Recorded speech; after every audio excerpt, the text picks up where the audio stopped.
Hello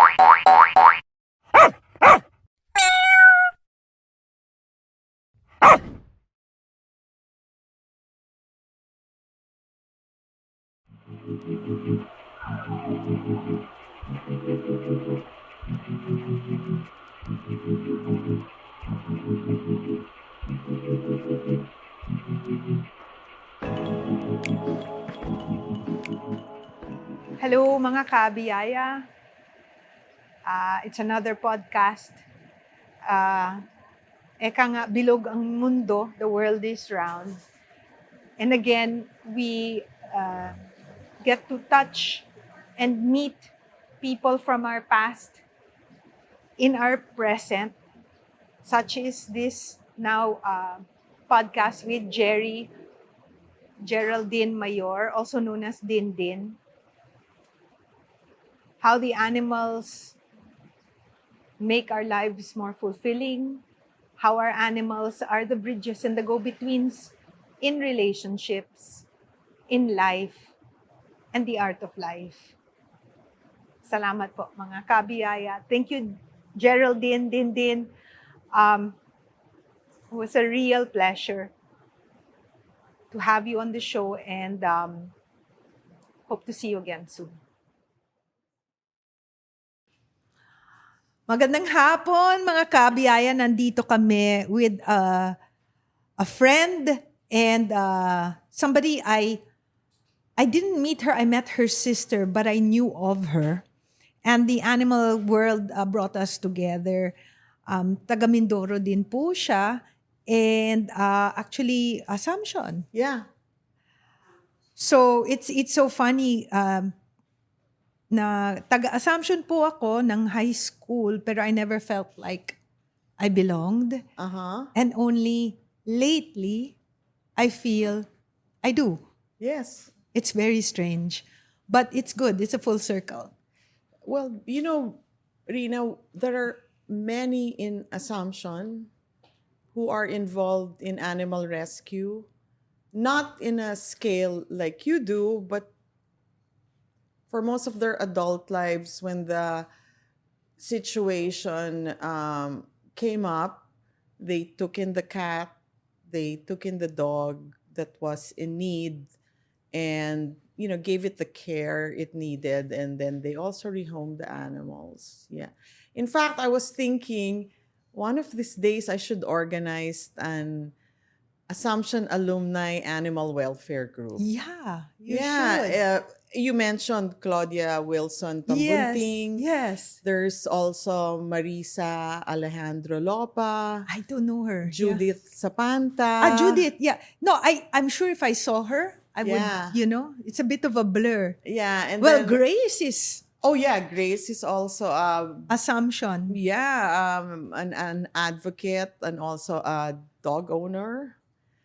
And then you have my sister, Valerie Soto. And then Valerie's classmate, Rohaini, is also, she also runs an animal rescue group, SGPV.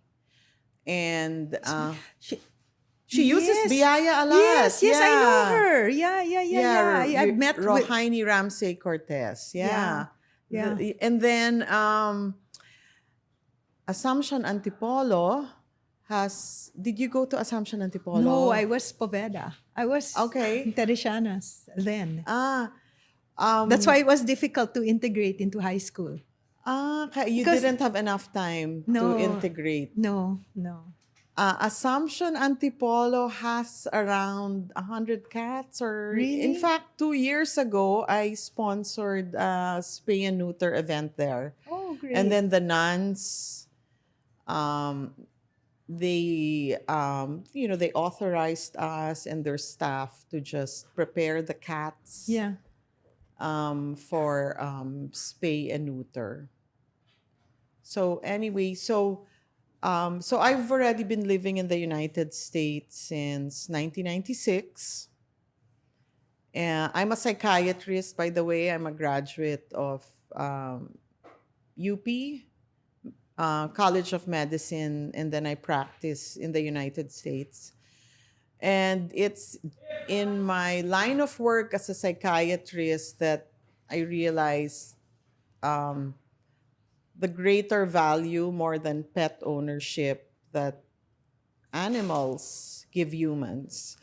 Because I was lecturing and I kept on, part of my lecture is always to say in animal studies and animal studies, and also I would say when rat brains were examined, and I was like thinking, how did they examine the rat brains? And then I realized, oh my God, they had to Yeah. kill the rats, harvest the brain, and then examine it.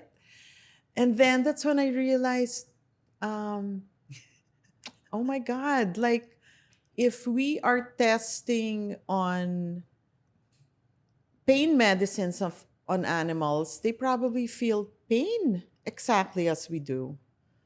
And then if we are testing on animals for cancer medicines, then they probably experience disease the same thing as we do. So that's when I felt that's the time when it crystallized in me that they feel pain and suffering and hunger like we do. So why is it that we don't feel it's as urgent when we see them suffering as we do when we see ourselves suffering, when it's the same kind of suffering? So that's sort of when it started that I became more involved in animal rescue. And there's also my own animal rescue story. So I adopted my first dog in the United States, and people in the US kept on telling me, "Thank you for saving a life." I was like, "I am just adopting a dog." And people say, "Thank you for saving a life." And then it's only afterwards that I learned that if a dog or a cat doesn't get adopted within a specified limited time period, they get euthanized. So, you just learn more and more and more about um, the uncomfortable reality about being a homeless animal. Or if not a homeless animal, an animal that's picked to be a laboratory animal. So, so over the years, that's just how I evolved to be more involved in animal rescue.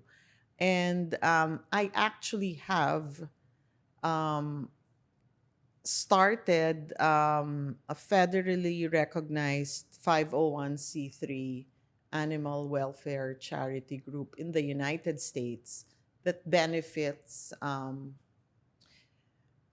animal welfare, both in the US and the Philippines.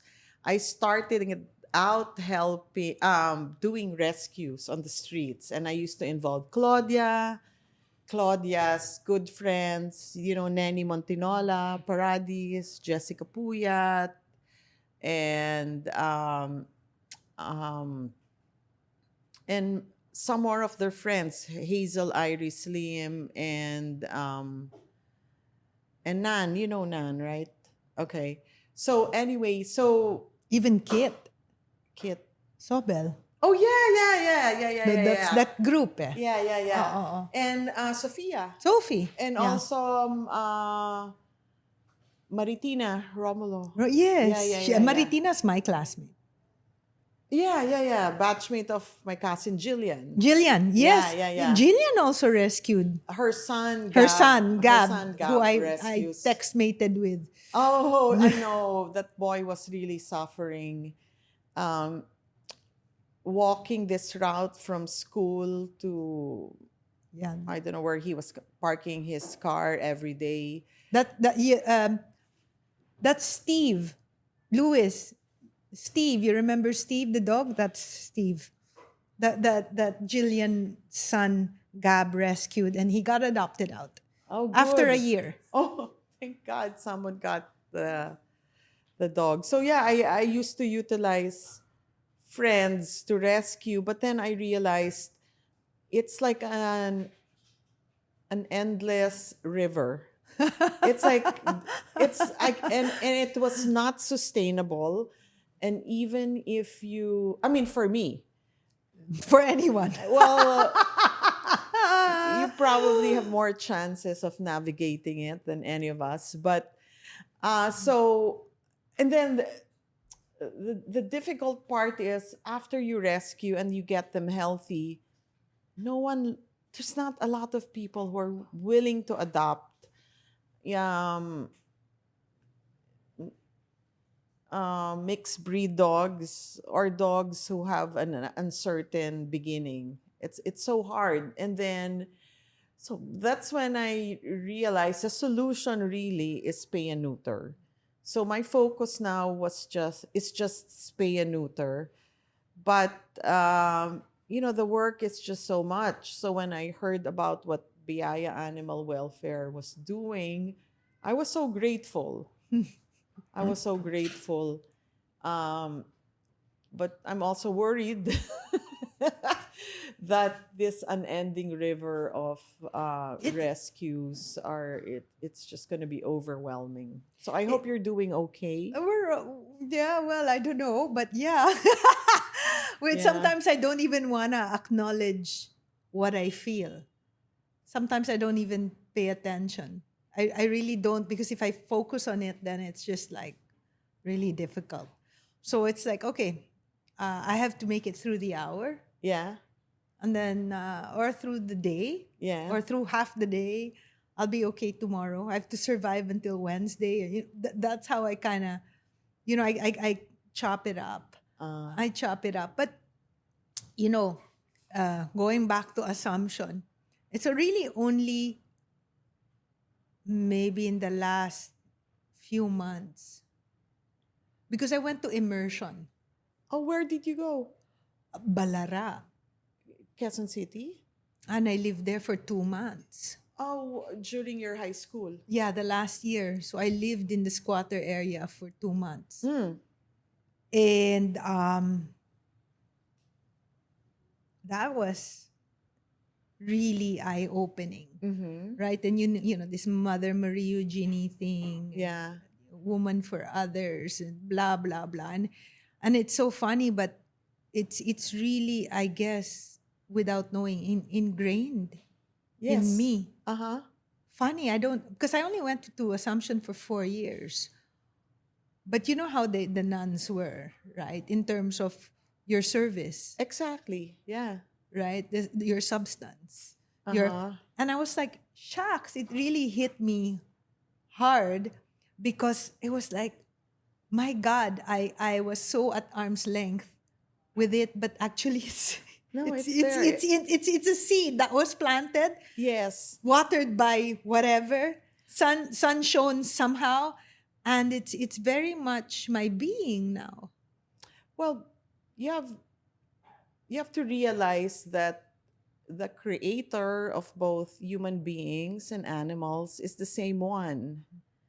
And you serve God in an expanded way when your focus is not just your kind and your own species, but all sentient creations of God. So I have learned that I serve God in a bigger way when I am mindful of all of his creation and not just the human race. Yeah, yeah, no, definitely, Yeah. definitely. And then, you know, I think that was part of assumption education I without think so too. without I don't think it was them intentional. it yeah, but was it's the essence of loving God. You love Yes. everything that he Correct. makes. Correct. And I was thinking about it because um somebody, who was it? Somebody that we know said, where do you get your strength? And I said, I don't think about strength. I don't think about it in terms of power or strength, or it's just something that you do. It's what you do. It's Because your you find life. purpose in it. Yeah. When there is purpose, um, there's an endless source of strength. Yeah. But it's funny we talk about purpose, and a lot of people now are rescuing. Sometimes not for so good reason, sometimes For the wrong purpose. for the wrong purpose. But also what I seem to notice is the ones that do it for purpose, their life is so enriched. Because it comes with reward. Yeah. And anything that's rewarding is is always giving you boosts The energy. of and in a scientific way, it gives you a boost of the happy hormones. Like for example, the interaction. By the way, I'm a psychiatrist, okay? So I'm Guys, gonna, and medyo sindak na yeah, psychiatrist. This is not pipichugin stuff. yeah. So Yeah naman siya. yeah, no, yeah, let's go on. That's what I meant. So I'm joking. oh my God, is this a Bichon Frise? Yes, yeah. Oh my God, this is my favorite breed. And a Bichon Frise was the one that did a mind job on me. My dog Louie. That's when I realized that dogs have souls and dogs can talk to you without speaking. Anyway, I was digressing. So interactions with pets or animals increase oxytocin, which is the hormone that's secreted when mothers are carrying or cradling their babies. Okay, so it's a happy hormone. And then it also decreases cortisol, which is the stress hormone. So that's why when you were saying people who have purpose, have endless strength, it's because while they're doing the rescuing, the reward of seeing an animal get relieved of suffering or just become healthy or just wagging their tail decreases your stress hormone, increases your oxytocin, and so you get all of this free therapy without having to see a therapist or taking a pill. Yeah.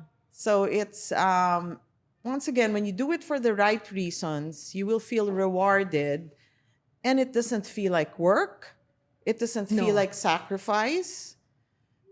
In fact, it's you get something out of it. Yeah, Yeah. definitely. So there's a scientific Yeah. explanation to that. What would you talk about hoarding? Okay. So hoarding is a complex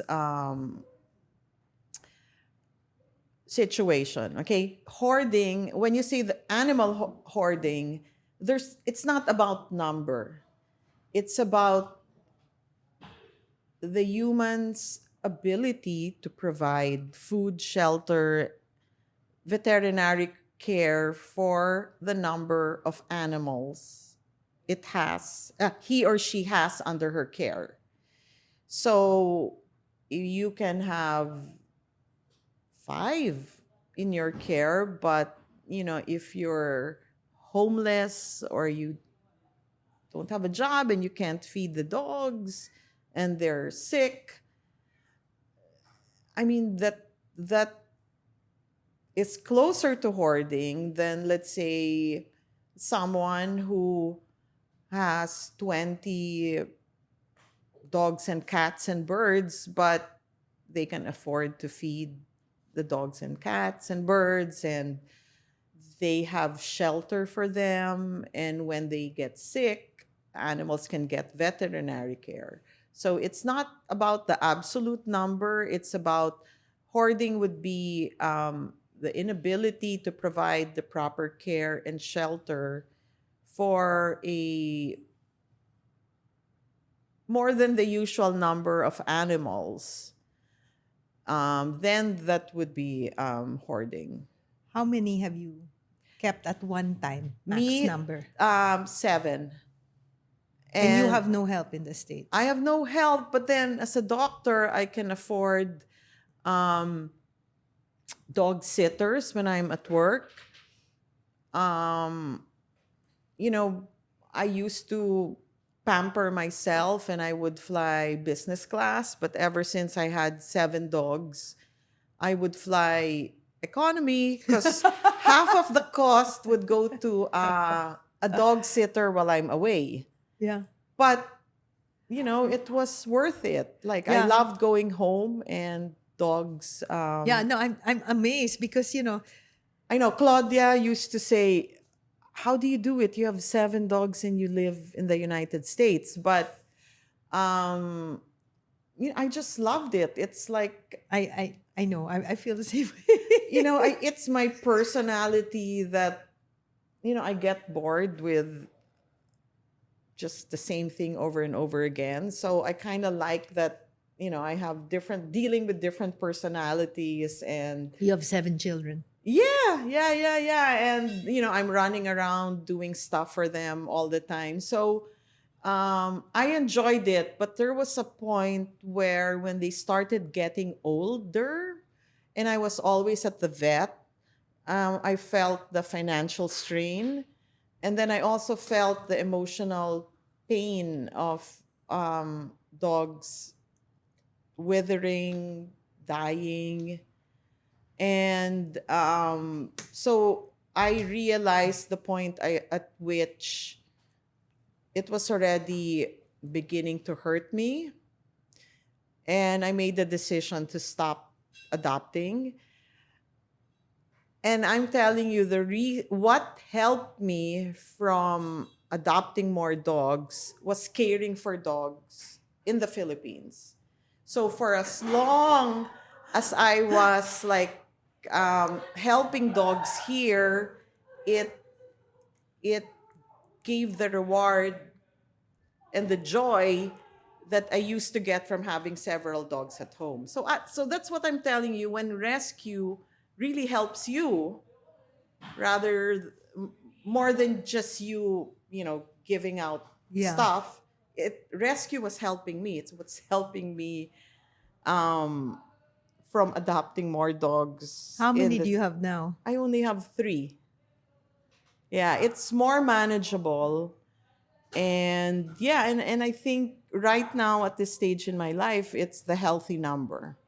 Okay. So another thing too, I would say with animal hoarding, what makes multiple pet ownership cross the line to animal hoarding, it would be when for the pet, you cannot provide the food, the shelter, and the veterinary care, and for yourself, when you already experience financial and emotional pain and you refuse to recognize it.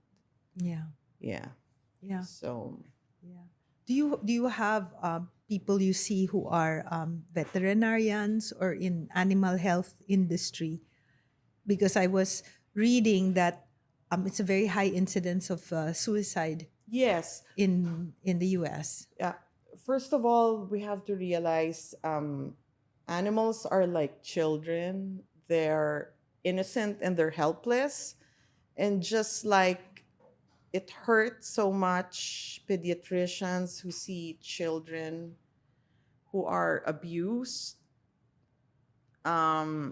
veterinarians see animals being brought to them who are clearly abused, and there are owners who don't recognize the abuse, and they're going to have to return these animals to owners whom the vets know are not taking care of their kids, other pets. So veterinarians are in the front line of witnessing animal abuse. Like, I remember my own vet telling me how it pains them when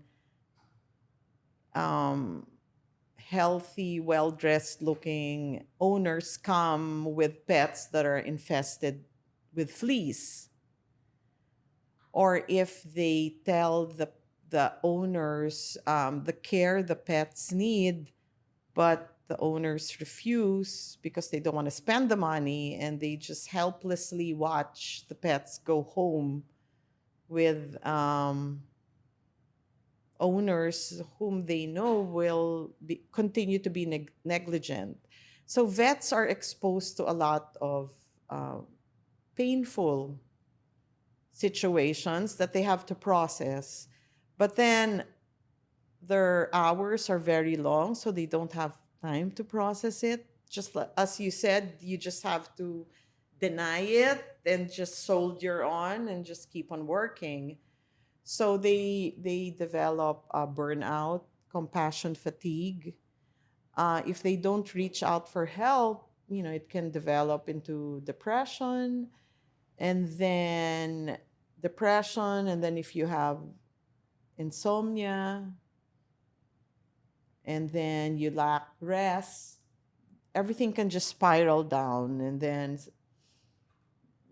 suicide is another 2-hour talk, but sometimes just like a complete chaotic environment and a surge of toxic hormones in the body can just put you in a situation where you think suicide's the only option. So yeah, so it can also happen to them. Yeah. That must be also hard as a psychiatrist if you have someone that you need to help and they can't help themselves. Like you are the vet and your client is the Yeah. animal and they walk off on their own and they're not their best person to themselves. You get Yes, what? yes. Well, Does medication help really? are you for pay Depression and anxiety. super, that's another 2-hour talk. Okay. So yes, for mild or moderate depression, maybe talk therapy or self-management techniques like, you know, taking breaks, meditation, yoga, prayer, pets can help you. But once depression, anxiety reach severe levels, you do need medications. Yeah. I um, I see patients like within 3 months improve so much with medications that even with my family and friends, and even with myself, I would say if there are medications that can help you, why suffer? Yeah. So I wanted to put that down because there are a lot of veterinarians here who sometimes feel this heaviness, Yes. right? And sometimes it's also from clients who scream at them Mm-hmm. because they can't do anything anymore for the Yeah. pet or things happen, Mm-hmm. right? And I want to tell the veterinarians it's okay to see a psychiatrist. It's okay to take medication Mm-hmm. because you need it sometimes. Yes. And so let me go back and talk about why veterinarians reach the point of depression and anxiety. So, aside from working long hours, being exposed to abused pets, which can really erode um, on your sense of peace, they're also exposed to owners who blame them if the pets don't get better, and also who direct the anger on them when the veterinary bills are expensive. Like many pet owners don't realize the cost of running a veterinary clinic, paying the staff, paying for sanitation, paying for utility bills. And so when they get the bill, they will just say that, the vets are mukhang pera. And the ire is directed at the vet. And, even when you don't know even when you know it's not your fault, at some point, all that anger directed at you um, just makes you feel demoralized. Mm-mm. Yeah, Yeah, yeah. so yeah. Yeah, because we've had about two leave and Yeah. they don't practice anymore. Yeah, Yeah. I'm just saying, take a break, but if you want, come back anytime, or even if I said, oh, will you help us with our Yeah. website or with our Uh-huh. posts? Let's do scientific posts. They don't want to have anything to do with it. Yes. Well, They need a clear break, and I understand, but I'm just, I wanted to point that out because sometimes when people come in and I'm saying, no veterinarian wants something bad to happen to their yeah, patient. yeah. I mean, that's they didn't study. Veterinarians study as hard as human doctors. Yeah. They didn't study that hard just to want to kill their animals, unless they're Yeah. psycho. I mean, but so um, but I think the pet owners, because if they really love their animals, Mm-hmm.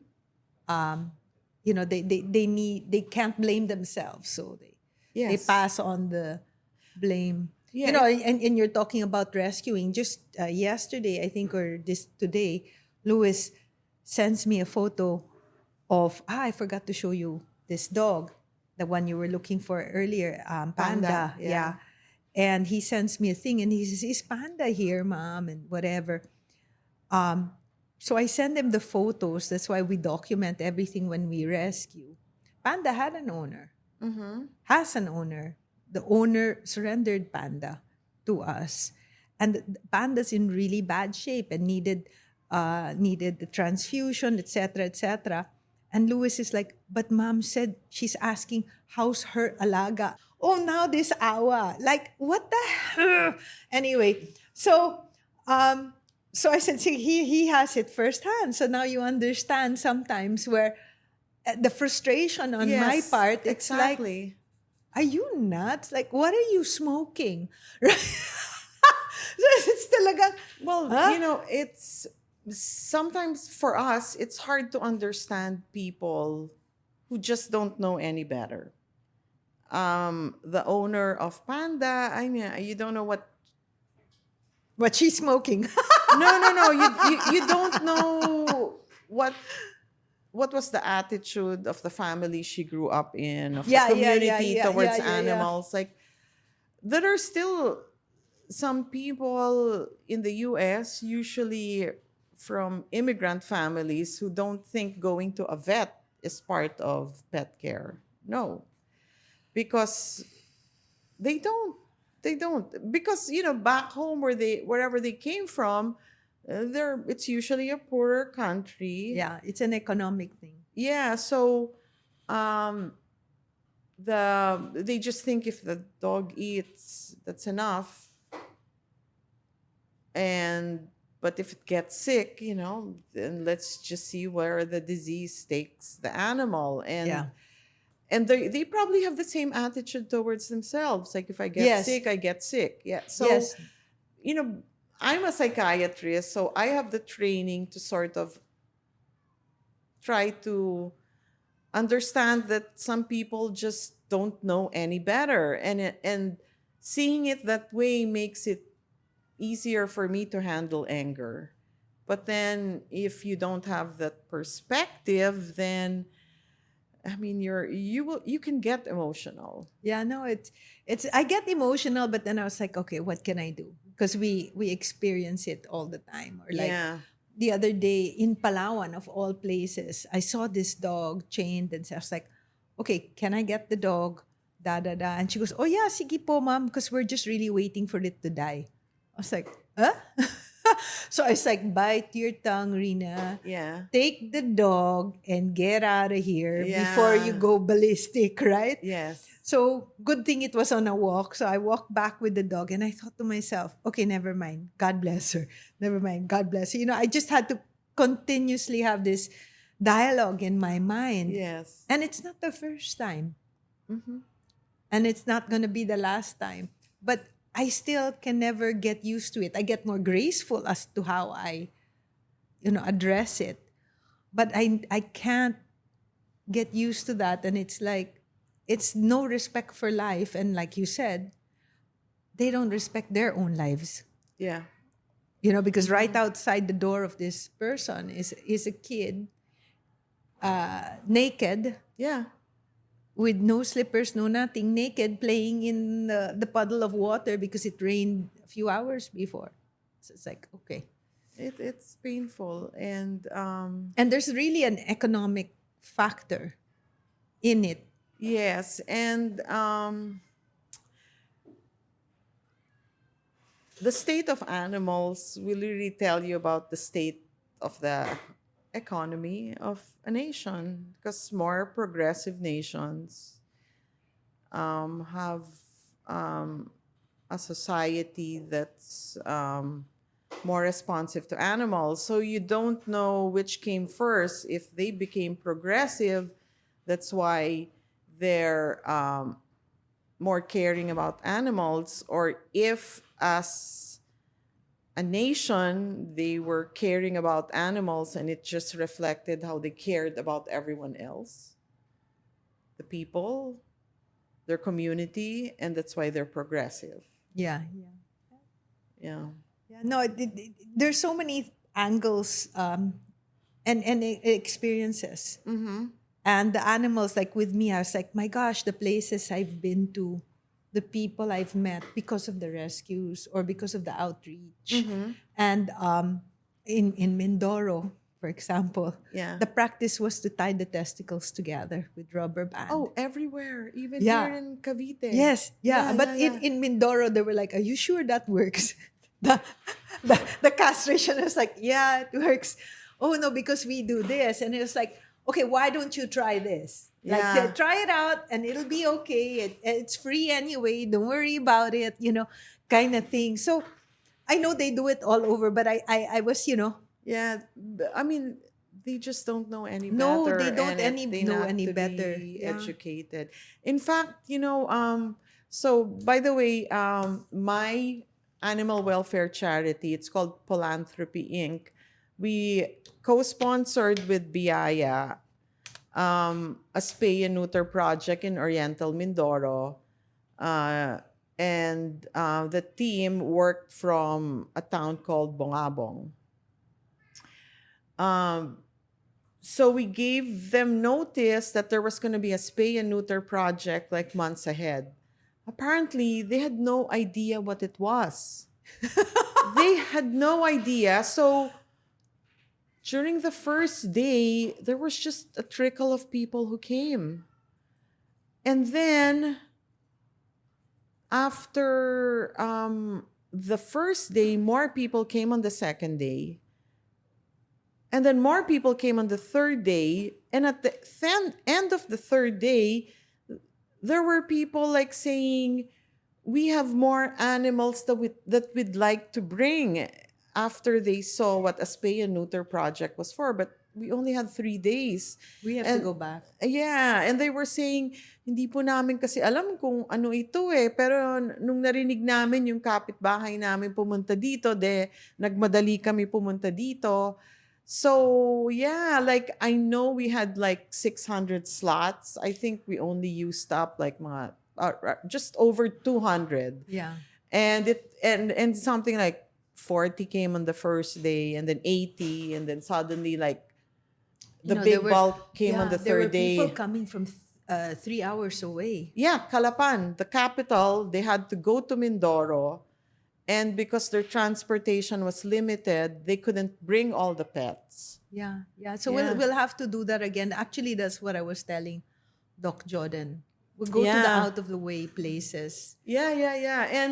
And so when the mayor thanked me, I said, we're happy that we introduced, this program. I heard it's the first time Bongabon ever had it. And he goes, no, it's the first time for the whole Oriental Mindoro. Oh, Yeah, I told that to you. It yes, made you yes, cry. yeah. Yeah, you just probably hear so many cuentos that Yeah. everything just blends. Yeah, so and I guess they were also skeptical. What? They're Yes, gonna come? Yeah, skeptical. Really, Are we we- get a lot of that. Yeah, you mean they're gonna come and do it for free? I don't think so. Or like, am I gonna am I gonna spread the word about this project? Mapapahiya lang ako kung hindi Well, that's matuloy. happened to me in an LGU where it's like, oh, come on, you don't want anything? I said, no, actually, I do. Yeah. I want you to spread the word. Yeah. Aside from that, I don't want anything from you. Mm-hmm. I don't need anything from you. I don't want anything from you. I just, let's, curb the population growth. And then, it's like, they're not used to this charity. Yes. And they're not used to gestures of kindness to animals. No. No. It's like when people come, it's just it's people centered, which is needed, but I guess it hasn't spread to to also, I guess people are picking up on environmental causes, which is good, but projects about kindness to animals is still way lagging behind, and it's Or even if it's not kindness, just very basic things like anti-rabies. that's kindness. It's kindness, yes, but I'm looking at it more like health. Because you get what I mean? Yeah. Kindness is a luxury, Yeah. but health, in terms of health, like, oh, because rabies is on the rise and da. So, but maybe it's illogical thinking on my part. Because it's just a lack of education. So, yeah, so maybe we should have more podcasts. And maybe what should happen is before we send a group to this certain place, there should be an advance party to Just explain to them what's going to going on. happen, what's going That's to if go they'll come. on. We did that once. That's if And- they'll come to the Uh-huh. meeting. That's if they'll come to the meeting. If they'll come. What we did was, once we did is flyers. Because in Mhm. those places, there's no even smartphones.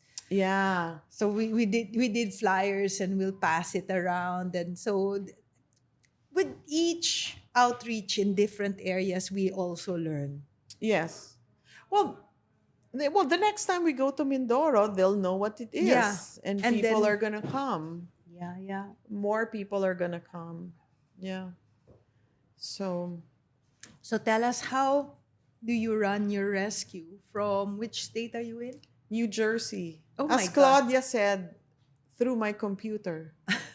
So, Can you give us an example? oh gosh. Do you know Ninfa Bito? Yes. Her dog Jay, we rescued.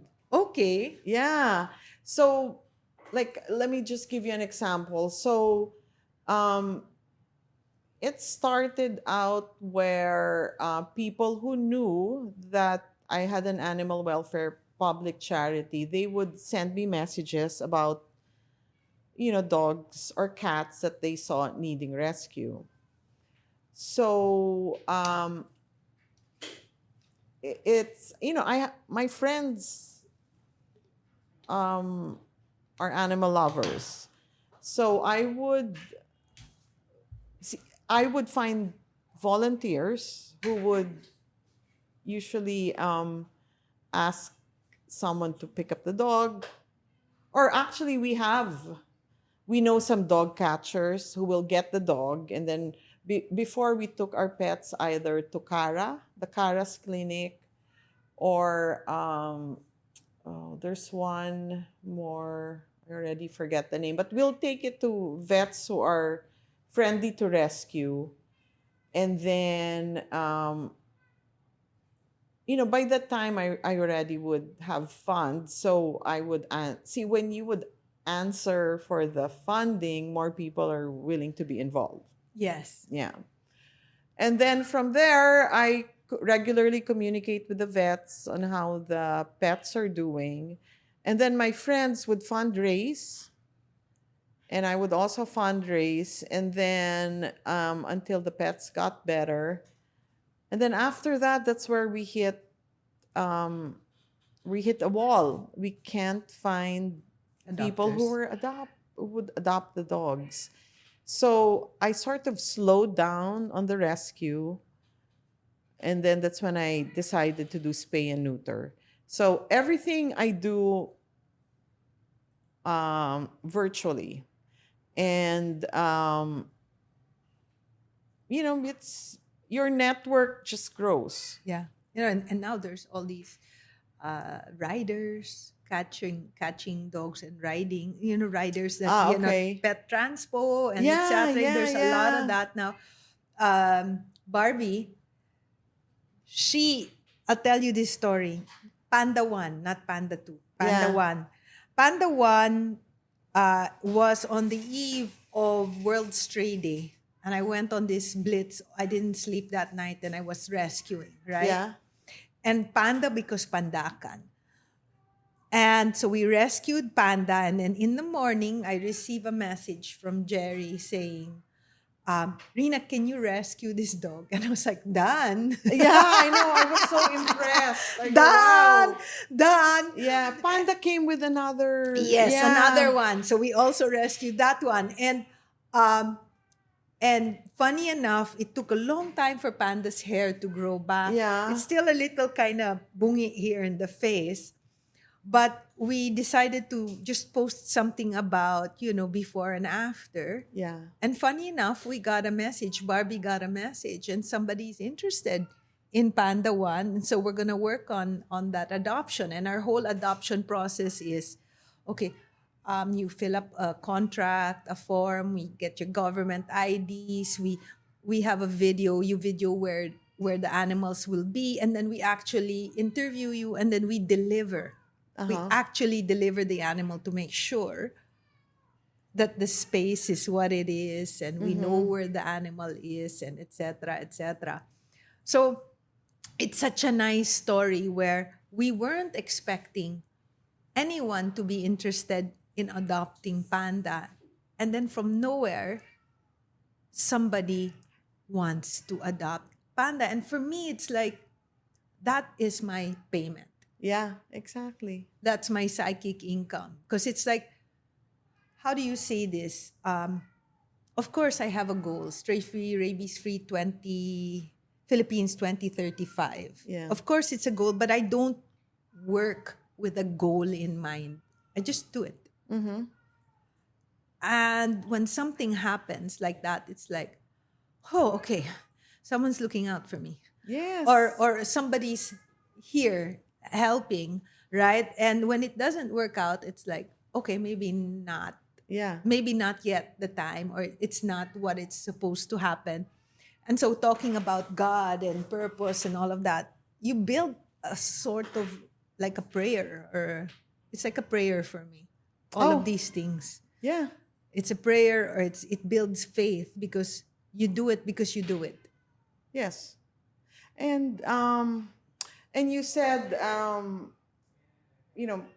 happy events like adoptions, sort of you feel like God was listening to you. And I think I told you before, I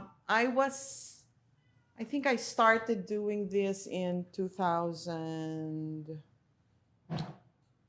maybe 2014.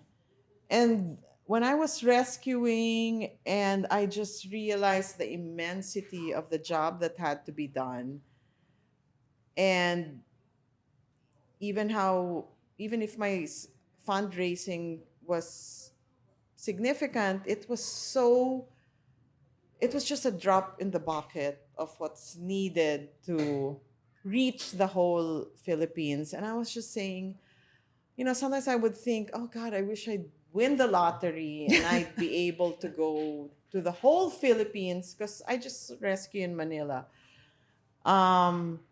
Or, I wish I would find, a wealthy donor who's gonna help me have a van and we could go to the different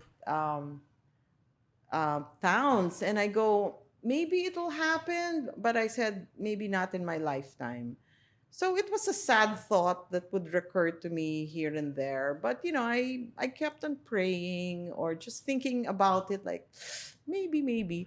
And then you came. And then thankfully, your husband, Justo, Yeah. Tito. told you, Rina, do it full time. Yeah. So I was thinking, and then when I Poor heard, man, he doesn't know what he gave no, me license to well, do. well, but maybe this was the answer to my prayers. No, So I wouldn't have to worry so much anymore because it's like, hey, someone else doing the the hard job that I thought I was gonna be doing and not fulfilling until I was like 80. So yeah. it was sort of like accelerated. So yeah, so No, but going back to what you're saying, purpose and um, I've been doing a lot of stuff even before, very purposeful I heard, stuff. yeah. Um, and but this is the one where what you mentioned earlier, it's not work. No. I think I've had 1 or 2 days off in the last 2 years, and it's not work. Yeah. Um, and it's also the first time I feel comfortable in my own skin. Yeah. It's strange, but it's a nice strange. It's a strange because it's like, mm, You're on a dopamine high. That's what it is. Yeah. So let me explain to you the reward pathway. The reward pathway is built for you to repeat behavior that is good for your survival. So when I'm thirsty and I drink water, I feel rewarded. So every time I'm thirsty, I will um, um, quench my thirst. In the same way, food is needed to survive. That's why food was created to be pleasurable, and it will trigger the reward pathway, so you will eat to survive. Okay, so anything that is feeding something about your health is going to trigger dopamine. So if in your case, on my case, showing kindness and treating animals as uh, fellow creations of God gives you a sense of purpose and triggers your reward pathway, you're going to keep on doing it. yeah. So you're on a dopamine high. Yeah. But that word pleasurable, a few nights ago, another animal welfare advocate friend of mine dealing with a cruelty case. Uh-huh. And she went off the deep end. Yeah. She was throwing stuff. She was really in a very bad way. And she said something to me and I was like, huh. Because I was trying to hold her down. I was like, Mm-hmm. take a deep breath. I'm going to go in the shower with you. You got to stop this, right? And she looked at me and she goes, Rina, can't you see it? And I'm like, see what? And she goes, the cruelty is their pleasure. The Ah. cruelty is their pleasure. And I was like, I was Oh my like, gosh. I was stunned because she said it as it is. I had never thought about it. And Okay, now that goes to sociopathy. yeah, so there is this other side. Yeah. Oh, that's the extreme. You have people who just don't know any better, but who will be good owners if educated and informed. And there are just those who are um, calloused and don't feel the pain of others, and who derive pleasure in inflicting pain in others. And one of the signs of a child who will eventually become a sociopath is cruelty to animals. So yes, you will encounter those, and I hope that they're just the minority rather than the majority. Yeah, because it's the case that I'm handling with one of the dogs that we rescued. Um, Mm-hmm. and I decided to file the case because the 13-year-old took so much pleasure. Yeah. And there were 8 or 9 other children watching and 12 other adults watching, and They didn't do anything. they didn't do anything. And um, Or, that group could also be victims of abuse. So when it's um it makes it acceptable. I mean, it's in their eyes, normalized. uh, I mean, they think this is how life is. You know, I'm sure some of the bystanders were disturbed, but they probably have a learned helplessness that this is how it is, so and just accept it. yeah, yeah, No, and because this goes back to what you're saying, that the animals are sick, but maybe the humans are also sick and they just accept it. So, in a way, because that's just how it is. I just die or wither. I don't have money to take care of myself yeah, health wise. And so, yeah. Or same it's with the like, you know animal. what? At home, someone's beating me up every day. Someone's raping me every day in my home. And what this guy is doing is, So, it's like desensitized. it's helplessness. It's just helplessness. Helplessness. Yeah, it's sad.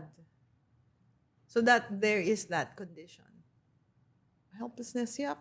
I mean, I don't want to think that everyone in that group was taking pleasure. I think there were some there who just thought it was normal. Yeah. But then, uh, it's still disturbing that not one stepped up, though. Yeah. And what's also very interesting is that uh, after that, the lies that came in, the cover up. And Mm, so I was trying to talk to the city and saying, this boy can't go back to that house. mm-hmm. Or at least let's get him some therapy. But there was nothing in the system to support that. And it's sad. Like, I think I was telling Maritina before, um, and I was speaking about things I saw in a community in the United States where you see animal abuse, like dog fighting. You can be sure there's also human trafficking going on, and you can also be sure that there's drug dealing going on. Yeah. And um, yeah, it's sad. Yeah.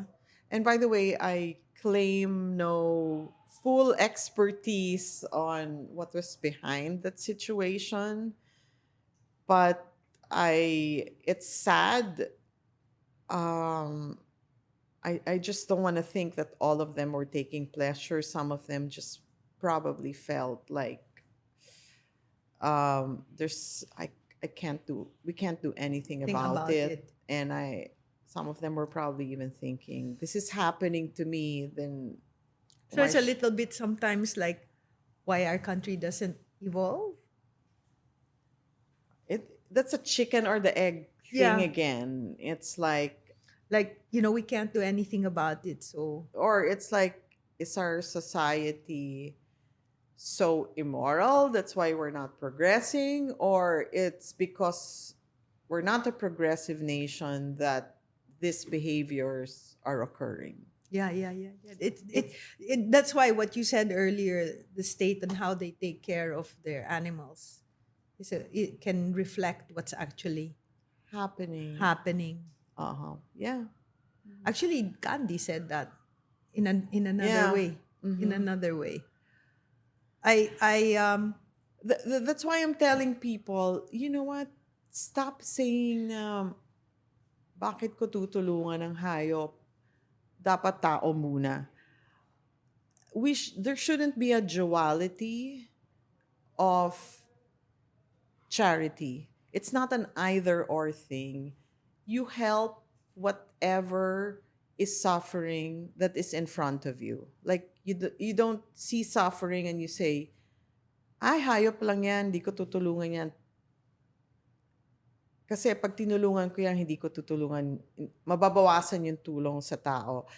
I don't think it's an either or thing. I think if you are helping the least of your brethren, then I think you're gonna help anyone. Yeah. So if you see someone who's helping animals, you can be sure it will help.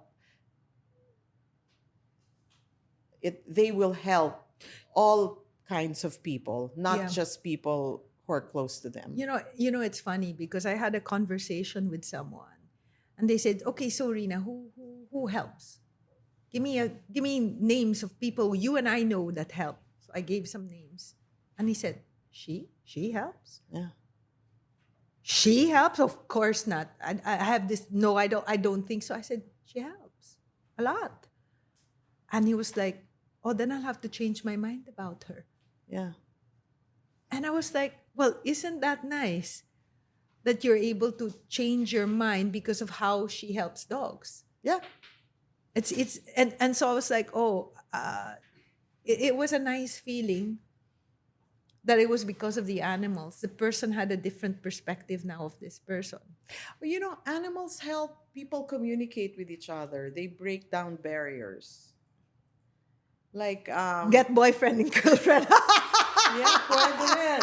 Walk in the park and then. Yeah, or sometimes, you don't find common things with other people. And then you find out you both love animals. Yeah. And sometimes too, like, I'm going to give you my example with my late father, Frank. We used to butt heads a lot. And we during his last few years before he died, he was a healthy man who just, got sick suddenly. So he visited me, and we're not affectionate towards each other, but I had a bichon named Lou, and he would talk to Lou and say, "Oh, you're such a sweet dog. How did you become sweet? Not like your mommy." And I thought that was cariño. And then you know how I wouldn't say like I'm not the type who would snuggle against my dad, but I would go, "Lulu, where's your grandpa? Lou, go to your grandpa, give your grandpa a kiss and a hug." And I realized during the last time he visited me, before he died, we were communicating towards the dog, through the dog. Through the dog. Yeah. He was your mediator. Exactly, because we weren't used to being affectionate towards each other. We were showing it through the dog.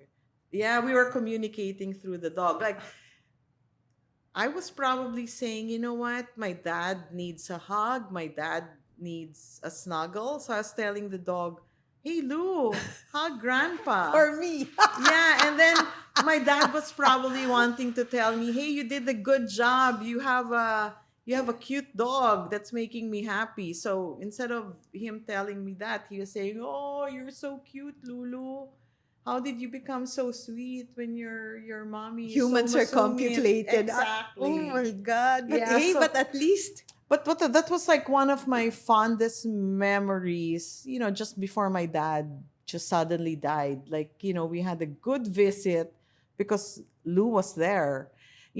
Like my dad used to enjoy visiting my sisters because he had apos, grandkids. And then this was the first visit with me that I saw that he was just so much having fun. And I remember when he and my mom landed at the airport and I picked them up, I brought Lou in the car. And then Lou was peeking out of the the rear window of the car, and my dad, like my dad loved dogs. His eyes bright, and then he goes, "Apo, apo," and I was like, I don't have Oh. kids, so I was like, wow, I finally gave my dad the apo that I never thought I'd give him. And that last visit, see, that's why, for me, dogs just like, they just completed my life. Oh, that's nice to Yeah, hear. yeah. And so I want to give back. Yeah. Anyway, our podcast might be too long for the Yes, people yeah, yeah. already. No, it's Yeah. okay. But so what are your plans? So let's end that way. What are your plans moving forward? So you're gonna stick to your spay and neuter. We're at the 100,000, Yes. 531. We're a little bit more now because we had PITAD last Saturday, and I don't know what. We had a couple of events that we haven't recorded yet. Oh, good. So what are your plans moving forward for your 501 and Oh, that's it's the same. Well, now that Biaya's here, so I just plan to support your group and make sure everyone stays optimistic and happy and Yes. healthy and feel Yes. like they have hope even during their hard days. So it's not just funding. I think I can provide. I'm here to provide moral support I know. in the same way that you guys are doing all the hard work that I thought I'd had to be doing till I was 80. Oh, well, anyway, Jerry, where will you retire? If you will retire, will you come home or you'll stay Well, there? I'm here 3 times a year. Ah, okay. So, Yeah. see, we can harvest the resources both of Filipinos in the Yeah. United States. Are they, we have some, OFWs that send money for Yeah. animals. Mhm. I'm keeping 2 dogs for an OFW from Abu Dhabi. Yeah. And she's gonna come get them next year. And a lot of Filipinos are adopting dogs in shelters in the United States. And so they're learning that, it's just not pedigree dogs that make wonderful house pets. And Yeah. so when they remember the Aspins and the Puspins, they also want to give them a chance. That's nice. Yeah. Yeah. Oh, I remember I started my charity in the United States because I was getting frustrated not getting donors from the Philippines. Oh, yes. Yeah. So that's Tell why me I about had it. to open it in the United States. And they're So, more giving? yeah. Yeah, well, maybe they have more. Some. And they learn because more modern nations have better animal welfare attitudes. So they learn, and they also want to bring it here. Yeah, great. Yeah. Well, thank you so much. Yeah, Jer. and you know what? Hey, this is God again, This and He this put, was not planned. Who put that there? yeah. I will show you. Look, it's Lou. I'm not faking this. Send us a photo so we'll post it with This we'll, is my we'll first flash dog, it, put it and I into was the like, thing. "Hey, Lou, you're in my first Philippine podcast. You're gonna have to name him Lou, Okay, and his don't name lose- is Lou. and don't lose this guy." Okay. Thank Thank you. Thank you. Ay, yes, sorry. What? So this is a book by a 19 artist awardee or 13 artist awardee, Archie Oklos. And he's a street artist. Oh wow! And it's one of those books that you can read it as a child and you can read it as an adult, and experience of life will it's quite deep. Oh, thank you. And then this is about dogs in Philippine You history. showed that to me before. Yeah, so now I'm giving you a copy. Yeah, great. And it's you will see here that the Visayans were very kind to their dogs. Yes, and then this is Ellipsis, which is the publisher of ang mga walang pangalan pero andyan. And it's called Historia Publishing House. And it's about adoptions, Okay. human adoptions, many stories. It's comic style, right? And we will be having a comics for animal welfare, 12 wow. stories like this, where there'll be the Garapata King and the superhero animal welfare people, etc., etc., which will have like a workbook with it that we hope to put in public schools.